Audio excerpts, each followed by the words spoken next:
கர்த்தருடைய நாமத்துக்கு மகிமை உண்டாவதாக. கர்த்தர் நல்லவர். சில வேலைகளிலே, சில கவலைகளில், சில கஷ்டங்கள்ல யாருக்கு நம்ம போவோம் அப்படின்னு சொல்லுவோம். நமக்கு ஆறுதல் சொல்ல ஆட்கள் இல்லையே என்று கூட நினைத்தது உண்டு. ஆண்டவர் இந்த காலைகளிலே உனக்கும் எனக்கும் சொல்கிற காரியம், ஆறுதல் தரும் வார்த்தைகள் இயேசு ஒருவரிடம் மாத்திரமே உள்ளது. அல்லேலூயா.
இறைவா இயேசுவே இறைவா இயேசுவே. ஜெபம் பண்ணுவோம். அன்புடைய ஆண்டவரே, பரிசுத்த பிதாவே ஸ்தோத்திரம். ஆண்டவரே ஸ்தோத்திரம். இதோ நாங்கள் உம்முடைய பிள்ளைகளாக உம்முடைய நாமத்திலே உம்முடைய சமூகத்திலே கூடி வந்து உம்மை துதித்து பாடி உம்முடைய வேதத்தை ஆராய்ச்சி செய்யவும் உம்மை ஆராதிக்கவும் ஆண்டவரே இந்த அருமையான சந்தர்ப்பத்தை எங்களுக்கு தந்திருக்கிறதுக்காக நன்றி செலுத்துகிறோம். எத்தனையோ பேருக்கு இஸ்லாமில் கிடைக்கவில்லை, ஆனால் எங்களுக்கு நீ தந்திருக்கிறீர். ஆண்டவரே, இப்போது கூட பலதரப்பட்ட மக்களை வருகிற நாட்களாவது அழைத்து வர முடியாமல் வேண்டுகிறோம். வந்திருக்கிற எங்களோடு கூட திட்டவட்டமாகவும் தெளிவாகவும் பேசும்படியாக ஜெபிக்கிறோம். வேதத்தை விளக்கி காட்ட முடியாது ஜெபிக்கிறோம். வேதத்தை சரியாக நாம் புரிந்து கொள்ள விளங்கிக் கொள்ள எங்களுக்கு உதவி செய்யும். இந்த நேரத்தை எங்களுக்கு ஆசீர்வாதமாக மாற்றித்தார், மோட்சமாக்கித்தார். எம்மாவுக்கு போன சீஷர்களோடு கூட நீ கலந்து கொண்டு வேத வாக்கியங்களை விளக்கி காட்டின பொழுது அவர்களுடைய இதயங்கள் கொழுந்து விட்டு எரிந்தது போல இந்த நேரத்திலும் எங்கள் இதயங்களும் கொழுந்து விட்டு எரியும்படியாக கிரியை செய்யும், வழி நடத்தும். இயேசுவின் இனி நாமத்திலே கெஞ்சி கேட்டுக்கொள்கிறோம் அன்புள்ள பிதாவே, ஆமென். மத்தேயு சுவிசேஷம் 4ஆம் அதிகாரம் 3ஆம் வசனத்தை உங்களில் யாராவது ஒருவர் சத்தமாக வாசிக்கலாம். மத்தேயு சுவிசேஷம் 4ஆம் அதிகாரம் 3ஆம் வசனம்.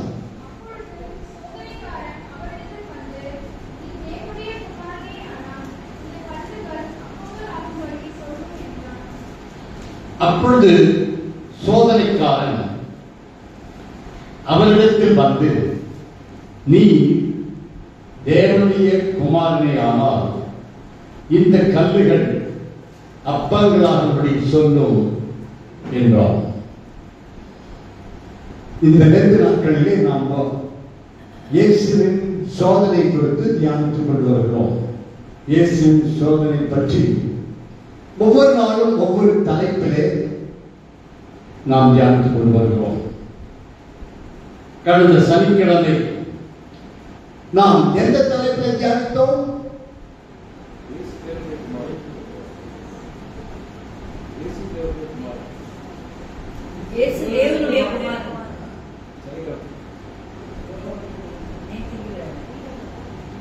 நான் தேவனுடைய பிள்ளை.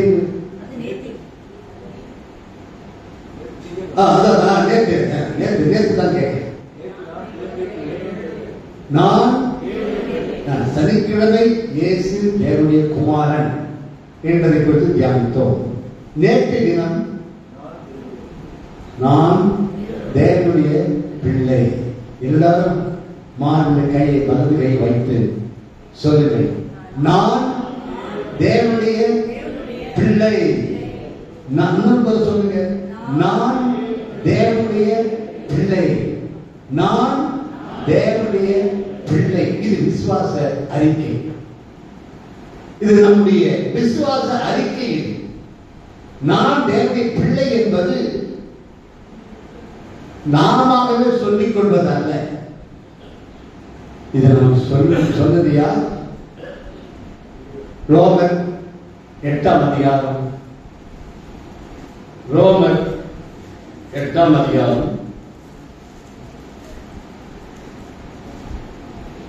16ஆம் வசனம். நாம்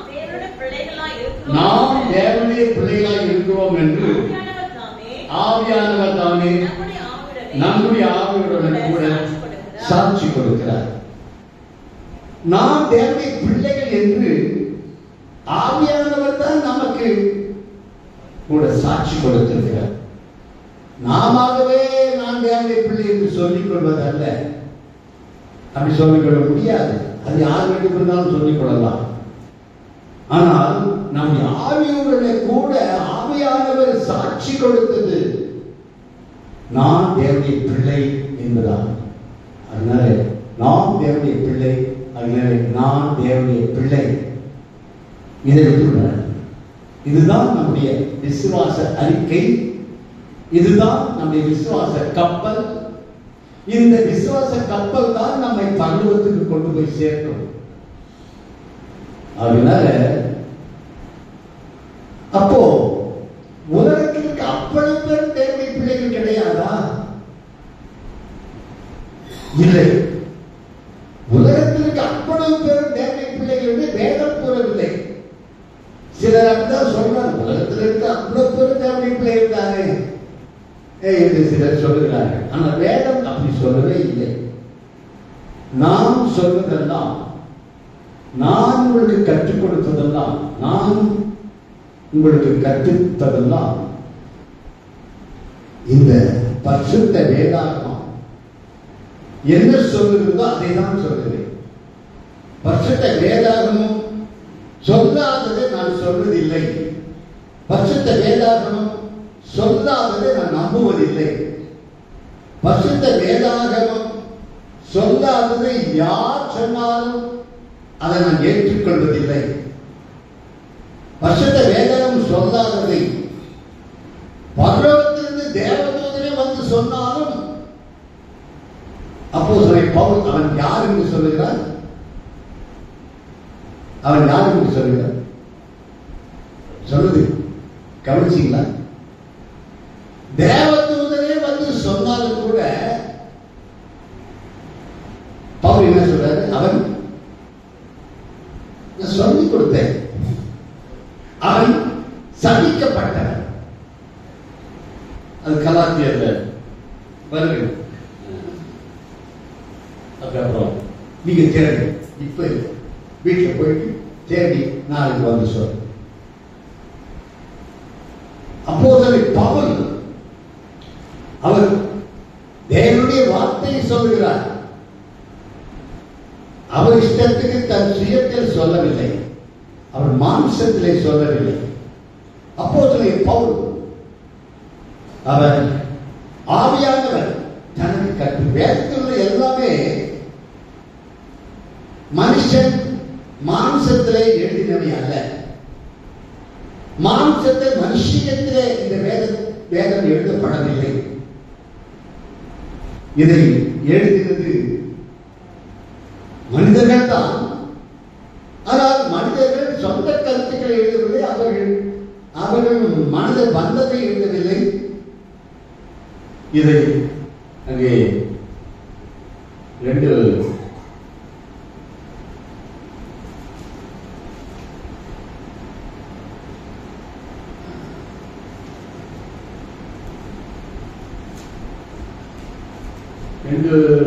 தீமோத்தேயு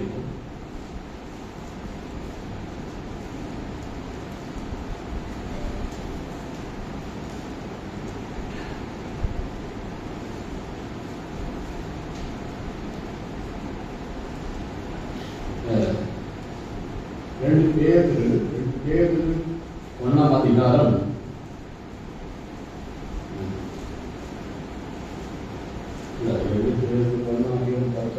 வருகிறது. அதெல்லாம் இன்னும் தீமோத்தேயு இங்கே வருகிறது. சரி, அதே போல நீங்கள் கண்டுபிடி. ஆமா, அது என்ன?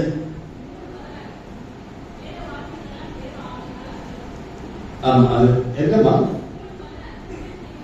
2 3 16 வாசிங்கள்.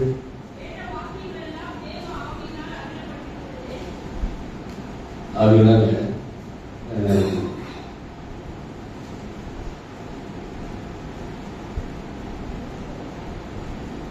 வேத வாக்கியங்கள் எல்லாம் தேவ ஆவியினாலே அருளப்பட்டிருக்கிறது. தேவனுடைய மனுஷன் இது கூட இல்லை, இன்னொரு வசனம் இருக்கு, அது நான் தேடி கண்டுபிடிச்சு சொல்றேன். அதனால வேதத்துடைய எந்த வார்த்தையும் மனிதன் அவன் இஷ்டத்துக்கு தானாக எழுதிவிடவில்லை. தேவ ஆவியானவர், பரிசுத்த ஆவியானவர் ஏவி எழுதியிருக்கிறார். ஆகையால நான் தேவனுடைய பிள்ளை என்று சொல்வது அது நாம சொல்வதில்லை, பரிசுத்த ஆவியானவர் நமக்கு சாட்சி கொடுக்கிறார்.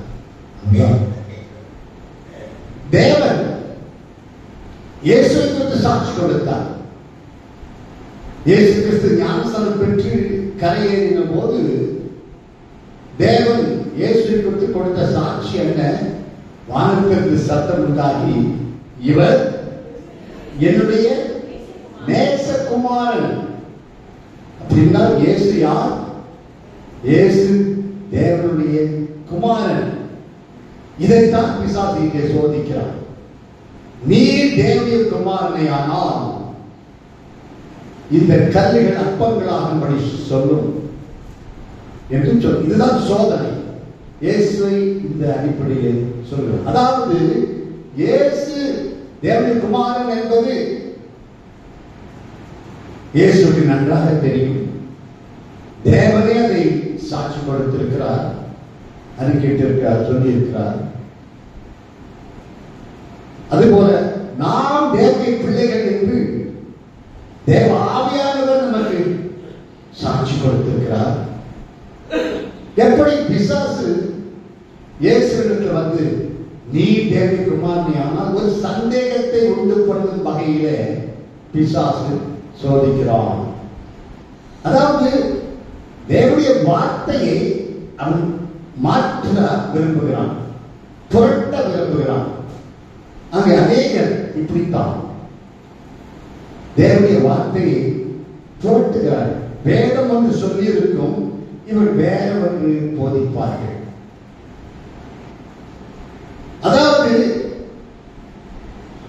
நம் பிசாசு எப்படியாவது நம்மை நரகத்துக்கு கொண்டு போய் சேர்த்து விட வேண்டும். இதுதான் பிசாசின் நோக்கம், பிசாசின் திட்டம் அதுதான். ஆனால் நாம் இந்த விசுவாச அறிக்கையை விட்டுவிடக் கூடாது. நான் தேவனுடைய பிள்ளை. நான் என்ன ஒரு பகுதியை ஓமையை இயேசு சொன்ன ஓமையை வாசித்து வர சொன்னேன். என்ன ஓமை அது? மத்தேயு சுவிசேஷம் 13ஆம் அதிகாரம் 24 முதல் 30 வரை அதை வாசித்து அதைத்தான் ஓமை சொல்லுகிறார். கலைகளை பற்றிய ஓமை. கலைகளை பற்றிய ஓமை. அதாவது நல்ல விதையை அங்கே மனுஷன் விதைக்கிறானா, ஆனால் விதை பண்ணும்போது சத்துரு வந்து களைகளை விதைத்தானாம். அந்த ஓமை சொன்னபோது சீசருக்கு புரியவில்லை, சீசருக்கு இது விளக்கிக் கொள்ள முடியவில்லை. அதனால்தான் அவர்கள் மறுபடியுமாக அந்த ஓமை பற்றி இயேசுவிற்கு வந்து கேட்கிறார்கள். 36ஆம் வசனத்தில், அப்பொழுது இயேசு ஜனங்களை அனுப்பிவிட்டு வீட்டுக்கு போனார். அவருடைய சீஷர்கள் அவரிடத்தில் வந்து நிலத்தின் கனிகளை பற்றிய ஓமை எங்களுக்கு வெளிப்படுத்த வேண்டும் என்று கேட்டார். அப்பதான் அவர் சொல்லுகிறார், அவர் பிரதியுத்தரமாக, நல்ல விதையை விதைக்கிறவன் மனுஷகுமாரன். நிலம் உலகம். நல்ல விதை ராஜ்யத்தின் புத்திரர், களைகள் பொல்லாங்கனுடைய புத்திரர். அவைகளை விதைக்கிற சத்துரு பிசாசு. அறுப்பு உலகத்தின் முடிவு. அறுக்கிறவர் தேவ தூதர்கள். இங்கே தேவனுடைய புத்திரர், பொல்லாங்கனுடைய புத்திரர், அதாவது தேவனுடைய பிள்ளைகள் பிசாசின் பிள்ளைகள். தேவனுடைய புத்திரர் பொல்லாங்கனுடைய புத்திரராக மாறவில்லை. பொல்லாங்கனுடைய புத்திரர் தேவனுடைய புத்திரராக மாறவில்லை. அப்படி அல்ல. விதைக்கும் போதே அப்படித்தான், உண்டாக்கும் போதே அப்படித்தான். ஆகையால் நாம் என்ன வாசித்தோம்?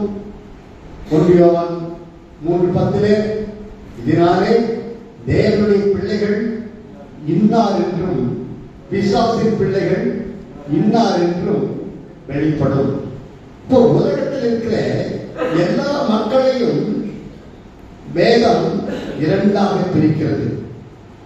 உலகத்திற்கு எவ்வளவு மக்களையும் சேர்த்து தேவன் இரண்டாக பிரிக்கிறார். ஒன்று தேவனுடைய பிள்ளைகள், இன்னொன்று பிசாசின் பிள்ளைகள். 2 விதமான பிள்ளைகள்.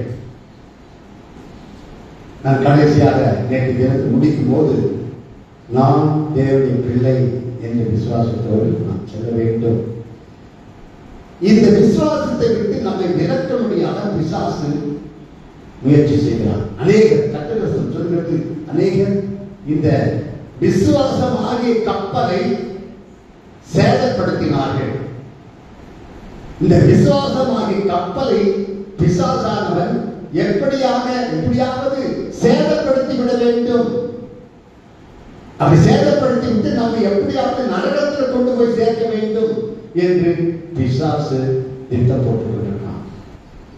அதனால அநேகர் என்ன நினைக்கிறோம்? உலகத்தில் இருக்கிற எல்லாரும் தேவனுக்குள்ளே இருக்காது, உலகத்தில் எல்லாரும் தேவன் தானே உண்டாக்கினார். இல்லை, எல்லாரும் தேவன் உண்டாக்கல. மாம்சத்துல வந்ததால் இதை பற்றி ஆண்டவர் சொல்கிறார். தேவன் நாம் எப்ப உண்டாக்கினார்? நாம் என்ன நினைக்கிறோம்? ஆதாம் ஏவாளை உண்டாக்கினார், அதிலிருந்து வந்தோம் என்று நாம் நினைக்கிறோம். அது மாம்சத்தில் வந்தோம். ஆனால் தேவன் நம்மை எப்ப உண்டாக்கினார்? உலகமெல்லாம் உண்டாவதற்கு முன்பே நம்மை உண்டாக்கிவிட்டார். அதை எபேசியர் 1:4 உலக தோற்றத்துக்கு முன்னே தேவன் நம்மை தெரிந்து கொண்டார். தேவன் நம்மை எப்போது தெரிந்து கொண்டார்? உலக தோற்றத்துக்கு முன்னே தெரிந்து கொண்டார். உலகமே உண்டாக்கப்படவில்லை, வானம் பூமி உண்டாக்கப்படவில்லை, மரம் செடி கொடிகள் மிருக ஜீவன்கள் மனுஷன் யாருமே உண்டாக்கப்படவில்லை. யாருமே உண்டாக்கப்படுவதற்கு முன்பே, உலக தோற்றத்துக்கு முன்பே தேவன் நம்மை தெரிந்து கொண்டார். அப்போ உலகம் உண்டாவதற்கு முன்பே நாம் இருந்தோமா? ஆமா, வேதாந்தம் சொல்லுது. அதனால்தான் தெரிந்து இல்லாம எப்படி நம்மை தெரிந்து கொள்வார்? அதனால முன்பே நம்மை தெரிந்து கொண்டார் என்றால் அப்ப நம்ம முன்பே நாம் உண்டாக்கப்பட்டோம். உலகமெல்லாம் உண்டாவதற்கு முன்பே உண்டாக்கப்பட்டோம். தேவன் தம்முடைய பிள்ளைகளை விதைத்தார். பிசாசின் பிள்ளைகளை விதைத்தார். அதுதான் இந்த ஓமையில இருக்கக்கூடிய கருத்து. விதைக்கும் போதே, அவர்கள் உண்டாக்கப்படும் போதே நாம் தேவனுடைய பிள்ளைகள். அவர் உண்டாக்கப்படும் போதே பிசாசின் பிள்ளைகள்.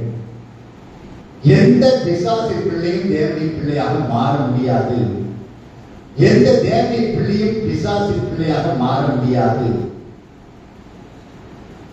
அவர்கள் உண்டாக்கப்படும் போதே, நாம் உண்டாக்கப்படும் போதே தேவனுடைய பிள்ளைகள்.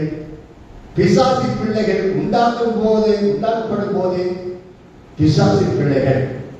அதைத்தான் ஆண்டவர் சொன்னார் ரோமரிலே, யோவான் சுவிசேஷத்திலே, யோவான் 8ஆம் அதிகாரத்தில் நம்மளைத்தான் வாசித்தோம். யோவான் 8ஆம் அதிகாரம் 42 வாசிகள். இயேசு அவர்களை நோக்கி, தேவன் உங்கள் பிதாவாய் இருந்தால் என்னிடத்தில் அன்பாய் இருப்பீர்கள். அப்போ இங்கே நாம சரியா புரிந்து கொள்ள, ஒவ்வொரு வார்த்தையும் ஒவ்வொரு வசனத்தையும் சரியாக கவனிக்க வேண்டும், சரியாக நாம் புரிந்து கொள்ள வேண்டும். இங்க என்ன சொல்லுகிறார் இயேசு? தேவன் உங்கள் பிதாவாய் இருந்தால், அதாவது அங்கே யாரை பார்த்து அவர் சொல்லுகிறார்? அந்த வேதபாரகர் பரிசேயர் அங்கே வந்து ஆண்டவரத்தில் வாக்குவாதம் பண்ணி கொண்டிருக்கிறார்கள், அவரை எதிர்க்கிறார்கள். அப்போ அந்த நேரத்தில் தான் ஆண்டவர் அவர்களை பார்த்து இவர் சொல்லுகிறார், தேவன் உங்கள் பிதாவாக இருந்தால் என்னிடத்தில் அன்பாக இருப்பீர்கள். ஏன் வார்த்தை சொல்லுகிறார்? அவர்கள் அன்பாக இருக்கவில்லை. தேவன் உங்கள் பிதாவாக இருந்தால் நீங்கள் என்னிடத்தில் அன்பாக இருப்பீர்கள். ஆனால் இப்போ நீங்கள் என்னிடத்தில் அன்பாக இருக்கவில்லை. அப்படி என்றால் உங்கள் பிதா யார் என்று கர்த்தர் சொல்கிறார்? பிசாசு. இன்னும் 44ஆம் வசனத்தை வாசிங்கள். நீங்கள் உங்கள் பிதாவாகிய பிசாசானவனால் உண்டானவர்கள். போதும். அங்கே நீங்கள் உங்கள் பிதாவாகிய பிசாசானவனால் உண்டானவர்கள். பிசாசின் பிள்ளைகள் யாரால் உண்டாக்கப்பட்டார்கள்? தேவனால் உண்டாக்கப்படவில்லை, பிசாசால் உண்டாக்கப்பட்டவர்கள். புரிந்து கொள்வதற்கு நமக்கு கஷ்டம். வேதம் என்ன சொல்கிறதோ அதை தான் நாம் ஏற்றுக்கொள்ள வேண்டும். வேதம் போதிப்பதை தான் நாம் ஏற்றுக்கொள்ள வேண்டும். அதனால உண்டாக்கப்படும் போதே தேவனுடைய பிள்ளைகள் தேவனுடைய பிள்ளைகளாகத்தான் உண்டாக்கப்பட்டார்கள். உண்டாக்கப்படும் போதே பிசாசின் பிள்ளைகள் பிசாசின் பிள்ளைகளாகத்தான் உண்டாக்கப்பட்டார்கள்.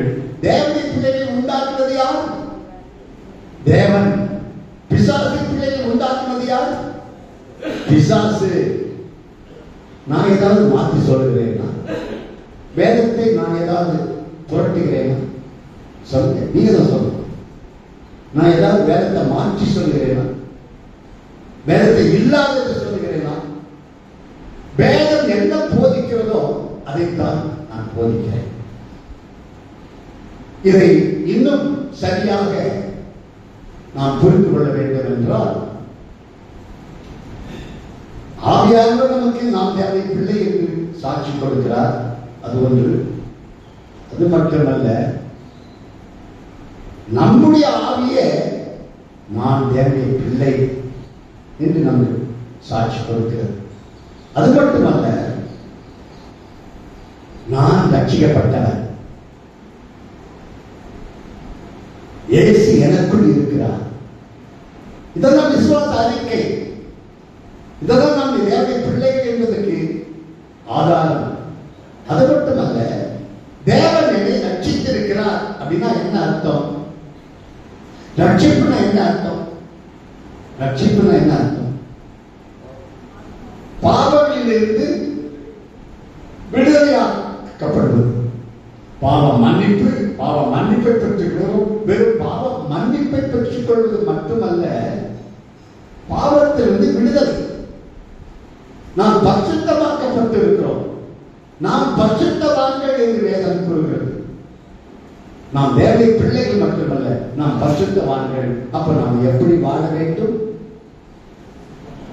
பரிசுத்தமாக வாழ வேண்டும். அப்போ நாம் பரிசுத்தமாக வாழ்கிறோமே, அதுதான் நாம் தேவனுடைய பிள்ளைகள் என்பதற்கு இன்னொரு அடையாளம். அது 1 யோவான் 3ஆம் அதிகாரம் 9ஆம் வசனத்தை வாசிங்கள். 8 வாசிங்கள். 8:9. பாவம் செய்கிறவன் பிசாசினால் உண்டாயிருக்கிறான். பிசாசானவன் ஆதி முதல் பாவம் செய்கிறான். பிசாசினுடைய கிரியைகளை அழிக்கும்படிக்கு தேவனுடைய குமாரன் வெளிப்பட்டார். 9ஆம் வசனம். தேவனால் பிறந்த எவனும் பாவம் செய்யான். ஏனெனில் அவனுடைய வித்து அவனுக்குள் தரித்திருக்கிறது. அவன் தேவனால் பிறந்தபடியினால் பாவம் செய்ய மாட்டான். 10ஆம் வசனம். இதனாலே தேவனுடைய பிள்ளைகள் இன்னார் என்றும் பிசாசின் பிள்ளைகள் இன்னார் என்றும் வெளிப்படும். நீதியை செய்யாமலும். அப்போ ரெண்டு விதமான பிள்ளைகள் இருப்பதாக வேதம் கூறுகிறது. ஒன்று தேவனுடைய பிள்ளைகள், இன்னொன்று பிசாசின் பிள்ளைகள். பிசாசின் பிள்ளைகள் பாவம் செய்வார்கள். நாம் ஒரு காலத்தில் பிசாசின் அடிமைத்தனத்திலே தான் வாழ்ந்தோம். எப்படி இஸ்ரவேல் ஜனங்கள் எகிப்திலே அடிமைகளாக இருந்தார்கள். அங்கே எகிப்தில் அடிமைகளாக இருந்த இஸ்ரவேல் ஜனங்களை ஆண்டவர் விடுவித்தார். விடுவித்து எங்கே கொண்டு போய் சேர்க்க விரும்பினார்? பாலும் தேனும் ஓடுகிற கானான் தேசத்திலே. அங்கே உலகத்தில் இருக்க அந்த எகிப்தில் இருக்க எல்லாரும் தேவனுடைய பிள்ளைகளா? எகிப்தில் இருந்தவர்கள் எல்லாரும் தேவனுடைய பிள்ளைகளா? இல்லை, இஸ்ரவேல் ஜனங்கள் மட்டும்தான் தேவனுடைய ஜனங்கள். ஆண்டவர் யாரை ரட்சிக்க விரும்பினார்?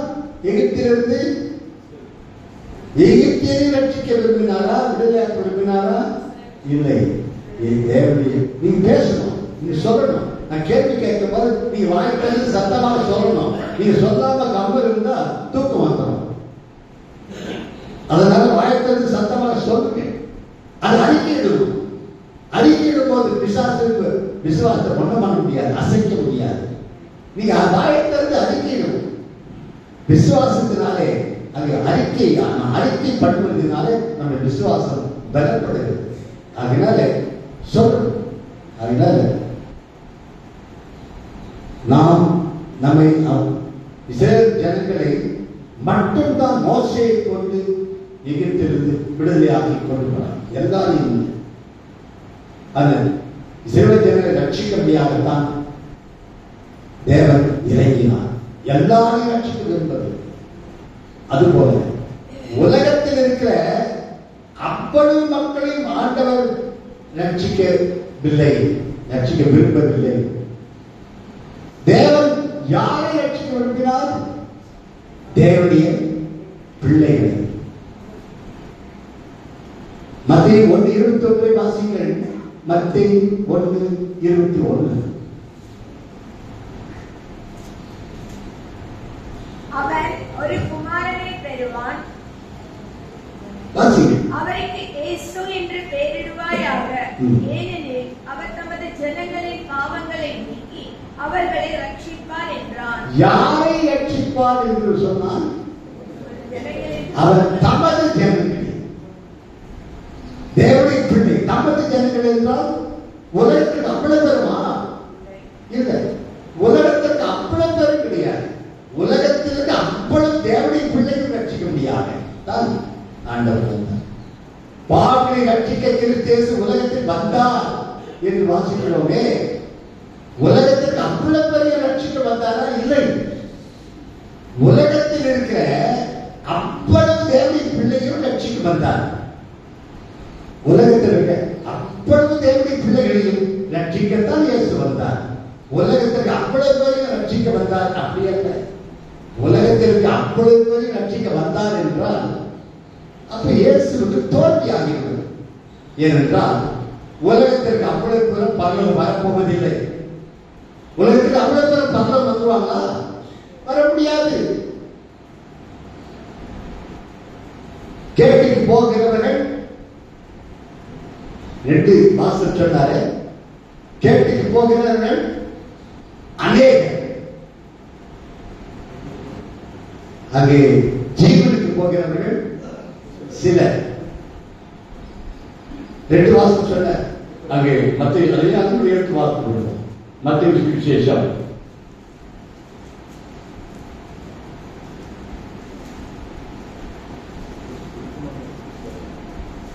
7ஆம் அதிகாரம் 13-14 வசனங்களை வாசிங்கள். இடுக்கமான வாசல் வழியை உட்பிரவேசிங்கள். கேட்டுக்கு போகிற வாசல் வெளியும் வழி விசாலமாய் இருக்கிறது. அதன் வழியாய் பிரவேசிக்கிறவர்கள் அநேகர். ஜீவனுக்கு போகிற வாசல் இடுக்கமும் வழி நெருக்கமாய் இருக்கிறது. அதை கண்டுபிடிக்கிறவர்கள் சிலர். இது எல்லாரும் பரவலுக்கு வர முடியாது. அநேக நரகத்துக்கு தான் போவார்கள் என்று அங்கே சொல்லப்பட்டிருக்கிறது. எல்லாருமே பரலோகத்துக்கு வர முடியாது. அப்படி என்றால் இயேசு உலகத்திற்கு அவ்வளவு பேரையும் ரட்சிக்க முடியாத வந்தார் என்று நாம் சொல்வோமானால் அப்ப இயேசுக்கு அது தோல்வி, இயேசுக்கு அது தோல்வியாகிவிடும். இயேசு ஒரு காலம் தோல்வி அடையவில்லை. அவர் வெற்றி சிறந்தார். சிலுவையிலே வெற்றி சிறந்தார். பாதி பேர் தான் ரட்சிக்க, கால் பங்கு தான் ரட்சிக்கப்பட்டாங்க, மீதி முக்கால் பங்கு ரட்சிக்கப்படலை என்றால் அது இயேசுக்கு அது தோல்வி. ஆனால் ஆண்டவர் எல்லாரையும் ரட்சிக்கிறார். தேவனுடைய பிள்ளைகள் அவ்வளவு ரட்சிக்கிறார். ஒரு தேவனுடைய பிள்ளை கூட நரகத்துக்கு போக மாட்டார்கள். ஒரு பிசாசின் பிள்ளை கூட பரலோகத்துக்கு வர முடியாது. எல்லாரும் மனம் திரும்ப வேண்டும் என்று சொல்லி இருக்கிறதே 2 பேதுரு 3ஆம் அதிகாரத்திலே 2 பேதுரு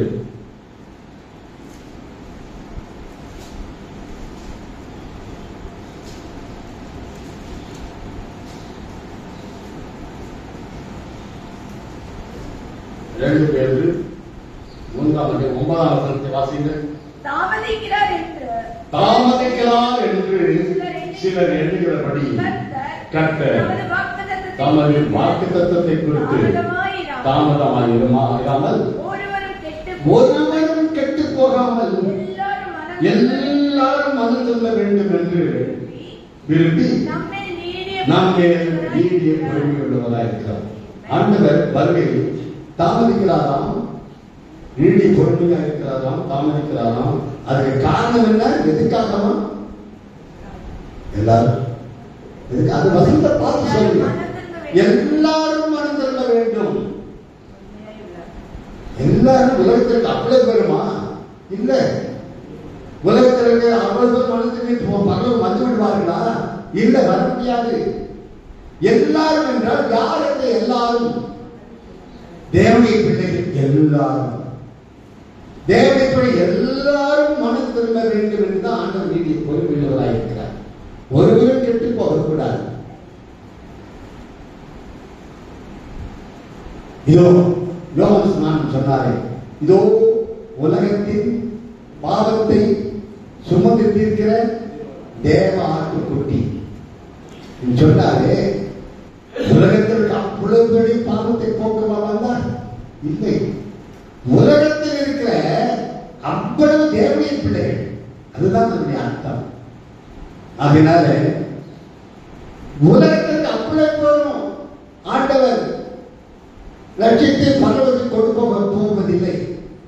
அது ஒரே ஒரு காரணம், ஒரே ஒரு காரணம்.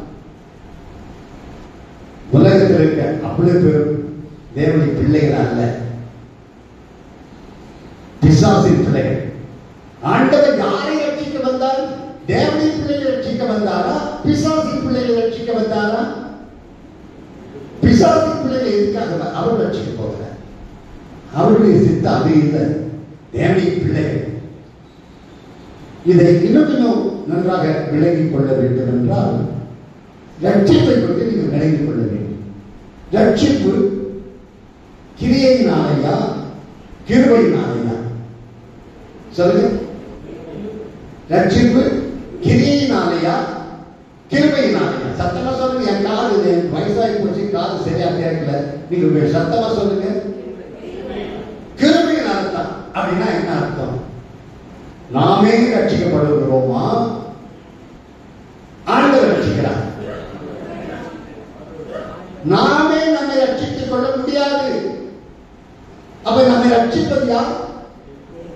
ஆண்டவர் தான், தேவன் தான். நாங்கள் வாசிகள் பிலிப்பியர் 2ஆம் அதிகாரம்,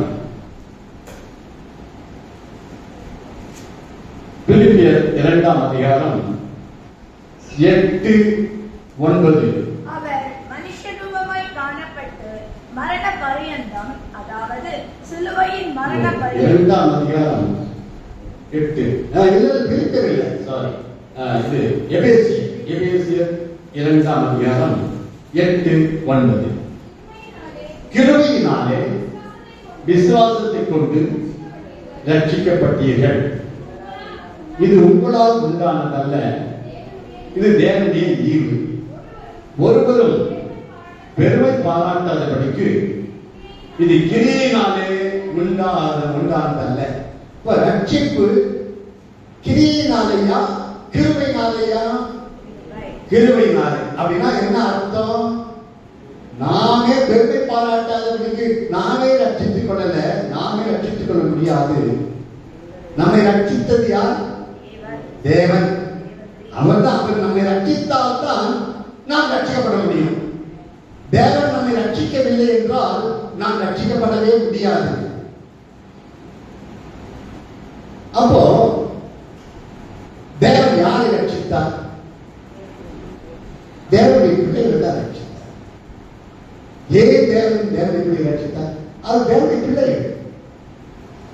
அதனால நமக்கு ஏன் ஒரு சிலரை மட்டும் ஆண்டவர் ஏன் ரட்சிக்கிறார், மற்றவர்கள் ஏன் தேவன் ரட்சிக்கவில்லை?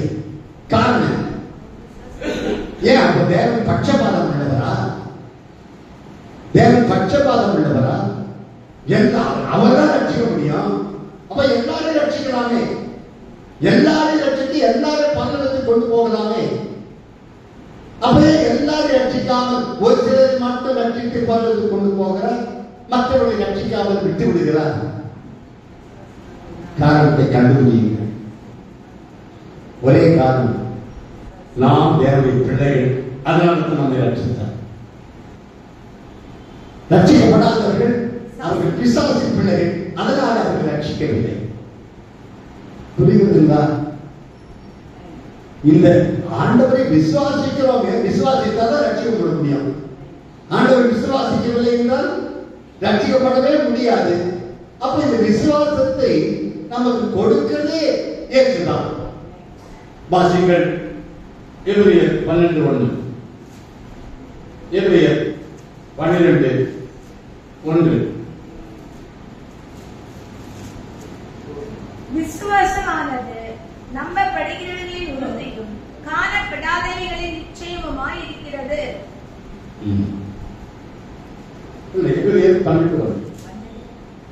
ஆகையால் மேகம் போன்ற இத்தனை திரளான சாட்சிகள் நம்மை சூழ்ந்து கொண்டிருக்க, பாரமான யாவற்றையும் நம்மை சுற்றி நெருங்கி நிற்கிற பாவத்தையும் தள்ளிவிட்டு விசுவாசத்தை துவக்குகிறவரும் முடிக்கிறவருமாய் இருக்கிற இயேசுவை நோக்கி நமக்கு நியமித்திருக்கிற ஓட்டத்தை பொறுமையோடு ஓடக்கடவோம். நமக்குள்ளே விசுவாசத்தை துவக்குகிறவர் யார்?